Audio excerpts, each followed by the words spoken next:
in this. And for our listeners, you may not have heard before because we were in an echo chamber and I couldn't figure out my settings. So we are back. We are. Even though you never knew we were gone. Yeah, it's kind of like magic. It is.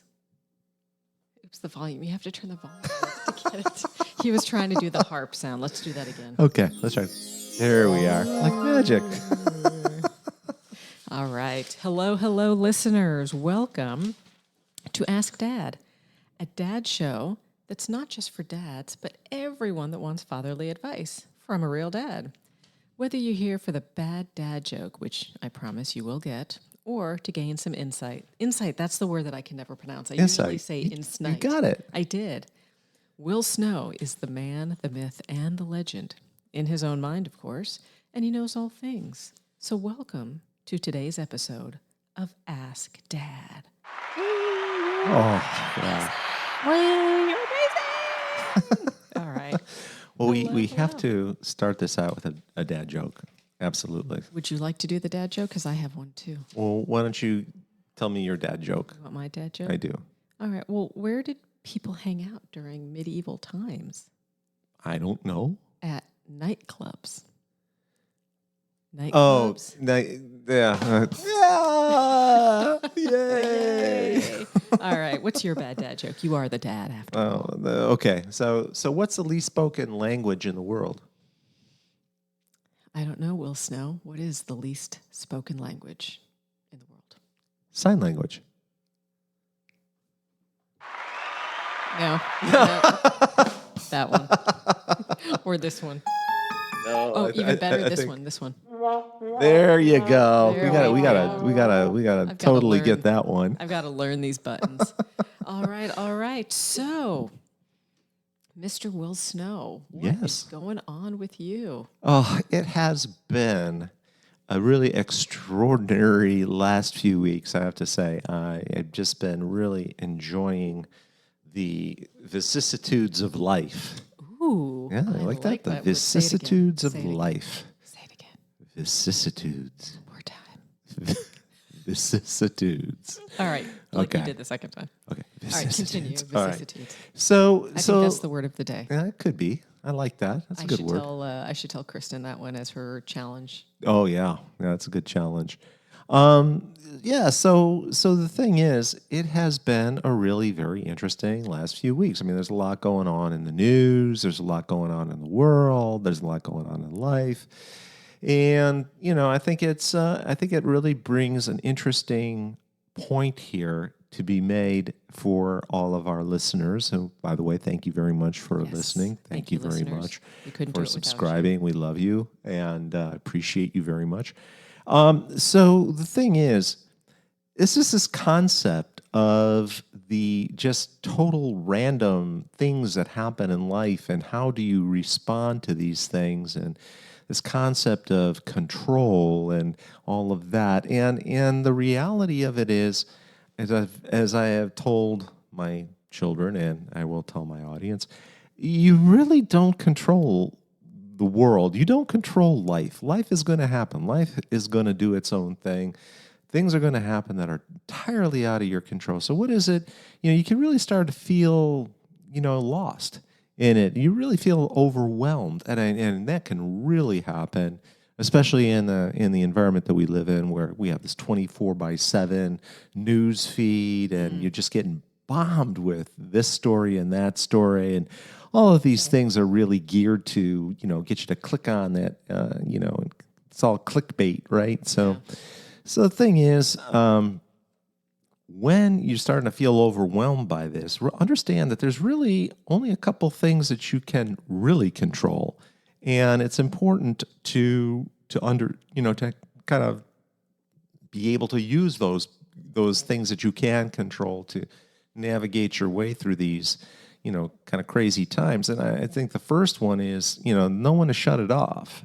That's kind of the big thing. Unplug. You have to unplug for a while, and so how long depends on. And what I mean by that is sometimes you just have to walk away from a situation, and you just have to push back from the desk, push back from the computer, put the phone down, and go outside. Go out. Yeah. Oh, yes. Yeah. I mean, go out into the world and, feel the air on your face, feel the sun on your face, or the rain or the wind or whatever, the snow, ice, whatever. Just get out of and put it down, put it away. There's Okay. so many other senses to engage. That is correct.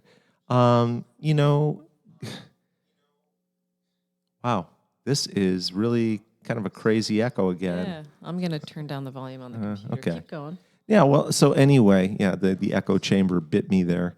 So no, the thing is, and so we're going to be unplugging from the echo chamber. See, that's what I'm saying. That we could control. Yeah. But really, honestly, you have to be able to put yourself outside, push yourself outside of the loop for a moment, even for a moment, and get away from it so that you can straighten your mindset towards this. The other thing that I think is really important is you can control what you say. You can always control what you say. What comes out of your mouth is entirely under your control. I mean, unless you have Tourette's, right? So, but for the most people think I have Tourette's. But I do like the F word. Well, who doesn't? I mean, really, fondue, delicious. I love fondue, but Yes. my stomach doesn't like it, but let's go on. So the thing about it is, you can control what you say. You can control what you do with your hands, okay? What you're doing with your hands, what you're doing with your body, you can control this too, okay? So that's under your control. So you can control three things there, right there. Those things alone will give you some, modicum of control in a relatively uncontrollable world. So that's, I think, important to understand. You're never really totally out of control. That those are things that you can, bring within yourself. You can also, to a certain extent, control the way you feel about things. You can control that to a certain degree. You're going to feel what you feel, but you don't have to, actualize that feeling, if you know what I mean. You can let that feeling go. You don't have to immerse yourself in it. You don't have to let it overwhelm you. You have that choice. And that is where I think we need to kind of keep our mindset that, in the world, we have abilities, we have strengths. Listeners, you have abilities, you have your own strengths, you have your own power. And it's really important for you to never feel like the situation is just so out of control that there's absolutely nothing that you can do. Because you can always do something. And so I don't know why I felt like I needed to tell people that today, but I just do. Just because I've been seeing so much just crazy stuff in the world. It's not like I've never seen it before. We've all seen this before, like for the economy. We have seen the ups and the downs and the ins and the outs and things that are totally out of your hands. So at any rate, it's just I see young people right now in the world that are just struggling mightily with this. And again, like I said, there's just sometimes you just have to pull away for a moment. Give yourself a chance to breathe, to live, just to be in the world. How would you recommend doing that with that soul reboot, or the reboot of your soul, if you will? Well, I mean, everybody, look, there's a million different ways. Some people will read a book. Some people will go look at art, listen to music. My favorite is to go somewhere different, just to travel, to go to a different place, and that have maybe a different country, that has different societal norms, different ways of living. A lot of times we look at the way we're living in our own little bubble here, and wherever that bubble is, whether it's England, France, Sweden, United States, Japan, wherever. Costa Rica. Oh, yeah, see Costa Rica. And yeah, Costa Rica, oh, just a beautiful place, just amazing. It's really something to go to. It's truly something to go to a blue zone It is. and see the way people are, the balance that they have in life, and just the quality of food and living, and just not stressing out about everything in the world. Yeah. So, but again, that's, to me, travel is always very inspirational. It is. It is. So, What's your favorite way to unplug? I would definitely say traveling is the biggest thing, and being able to unplug from your daily life. So, my definition of traveling and vacation, if you will, And I is will. is you're not just going on vacation from the location from your general home base, but you're vacating every part of your uh, daily habits, your daily routine, everything. So it's just a vacating of your soul to be able to open up and bring in all of the outside influences. The new. The new. Yeah. Right. Yeah, I love that. So no counting calories, So, no worrying about your money, no worrying about the world. It's just an experience. just opening yourself up to the experience. Yeah. And yeah, it's great. Yeah. That's great. Now that's really hard. That's hard. It's hard for me. I've been notorious for going on vacation and bringing my computer with me, and opening up the emails every once in a while, because of course we don't ever want to get caught behind in our work when we Yeah. get back from our vacation. So we're trying to, okay, I'm just gonna do a few. I'm just gonna do this for 5 minutes. I'm gonna do this for 10 minutes. I'm gonna do this for 15 minutes. And before you know, it's Yeah. Yeah. And Yeah. so, what you're talking about is totally unplugging yes. and just letting everything go and enjoying being in the experience entirely. I love that. Yeah. That's beautiful. Thank you. Yeah. All right. So for those that feel that they are currently in a situation that they can't control, this is a really good segue. We have a question from one of our listeners. Okay. We have Tom from New York City. All right. And Tom says, I was recently laid off from my position after 2 years with exceptional performance reviews. I graduated from a top college with excellent grades and have a total of 4 years of professional experience with well-regarded companies. Nice. I know, very nice. Excuse me. I've been sending resumes to other companies in my industry for the past 3 months. I'm not even being called in for an interview. My savings are running low. I am so frustrated. I'm embarrassed. I'm depressed. I can hardly face another day. I don't understand what I've done wrong or what to do next. What should I do? Oof, Tom, Oh gosh. been there. Oh Been no, there. no, we've been there. I've been there. Yeah, I've been there a few times. Yeah,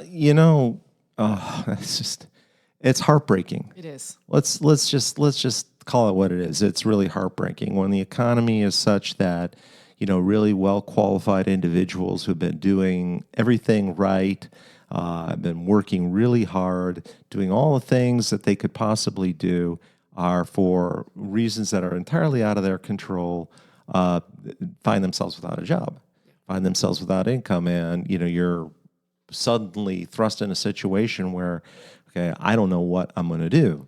And it's very frustrating and it's very upsetting. So let's just call it what it is. We have to, Tom, the first thing that I would recommend, okay, it's like you're going through an emotional roller coaster right now.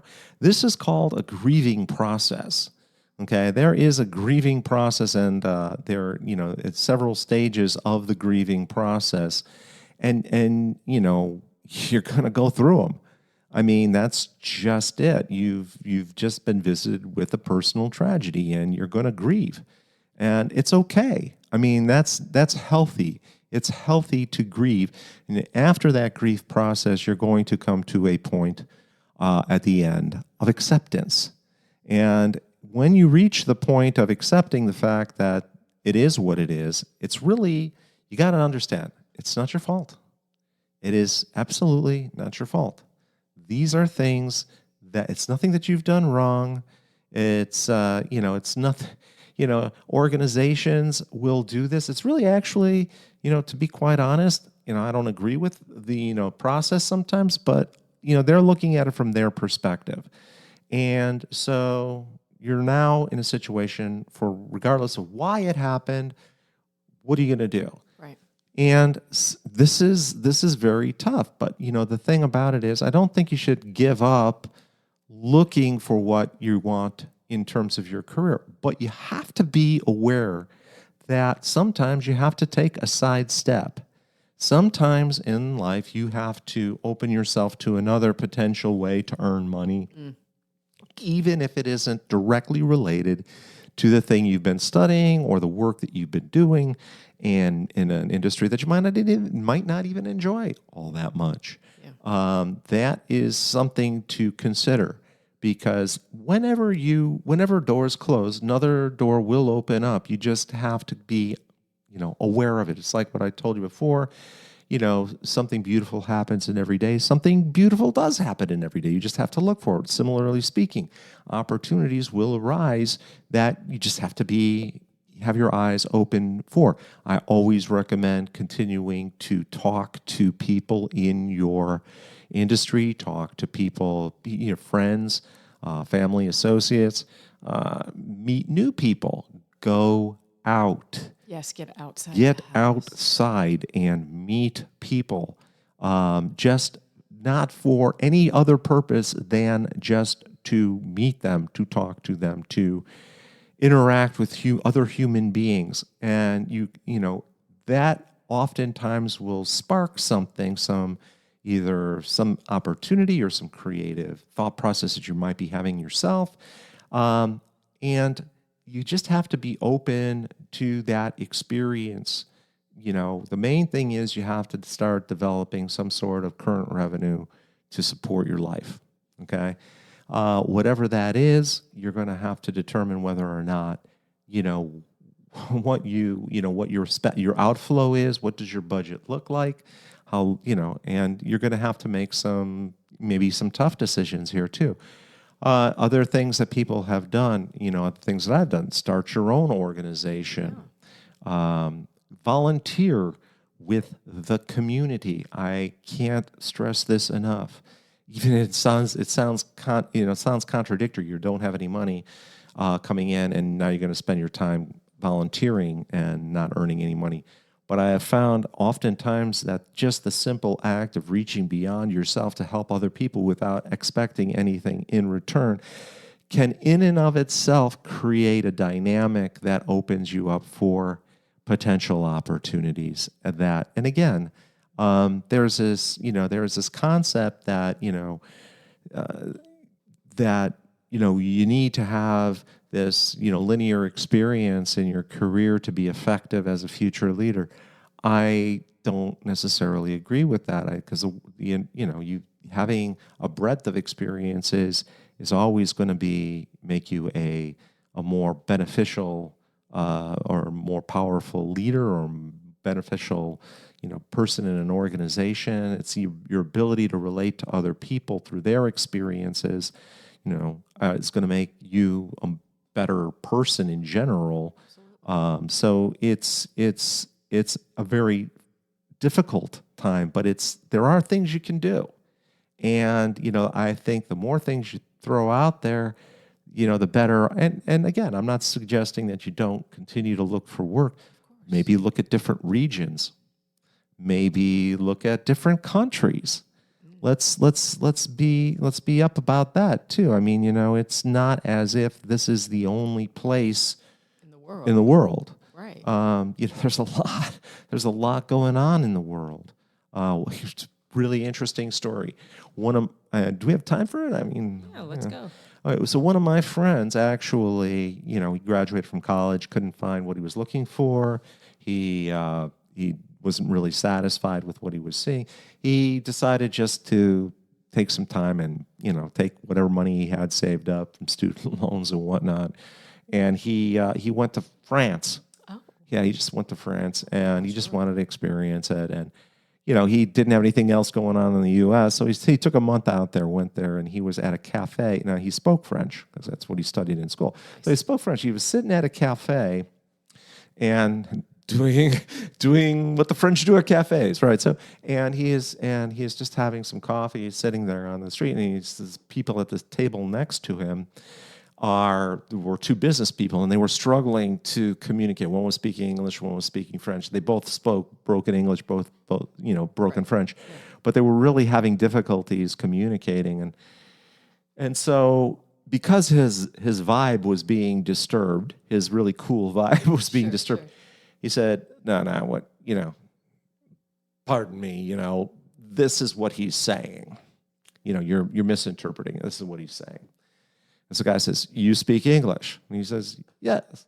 French guy says, "You speak English?" And the English guy says, "You speak French?" He says, "Yes." So they actually invited him over to their table, and he was translating for them in this business deal, as it turned out. It was a business deal. Nice. And so the guy from the U.S. that was there actually called him up when he got back to the U.S. and offered him a position Phenomenal. as a translator located in France, because they had French business dealings. And so, I know, right? The daily croissant. And so he ended up with a really, phenomenal career that just manifested itself out of thin air. And this isn't a joke. This really happened. And this is not, as it turns out, like tremendously unusual. Right. So don't give up hope. Yes. Okay. Don't feel embarrassed, because honestly, this isn't your fault. Okay. Don't feel embarrassed by this. Take your own power in the situation. Take those things that you can control. Don't worry about those things that you can't control, and have some confidence and some faith in the universe. Okay. Absolutely. That's how I would advise it. And what I would also say, Tom, is in a few months, I'd like you to write back to us and tell us how things are going. And I hope that this has been helpful to you. But honestly, like I said, you're not the only person that's ever experienced this in your life, nor will you never experience it again in your life. This is the nature of the worky work world that we live in. Yeah. I mean, I've been laid off in my life 3 times, and my current career is the furthest I could ever have imagined from where I wanted to be from when I was in school, and I couldn't be happier. Okay. Well, and that's great. Yeah. And I have to agree, this is definitely not what I studied in college, but I hope you've enjoyed it, and we really appreciate you again. And thank you so much for listening, and look forward to another episode. Absolutely. Thank you so much. Thank you, Tom, for writing in. We appreciate you. And thank you to our listeners, everyone, for tuning in to Ask Dad, the show of fatherly advice for all with a smattering of bad dad jokes. The love is real and the man is real. So we will see you next time. And until then, continue to send us your dad jokes and questions so we can talk about it all. The good, the bad, the dad. Remember to email us at will@iwillaskdad.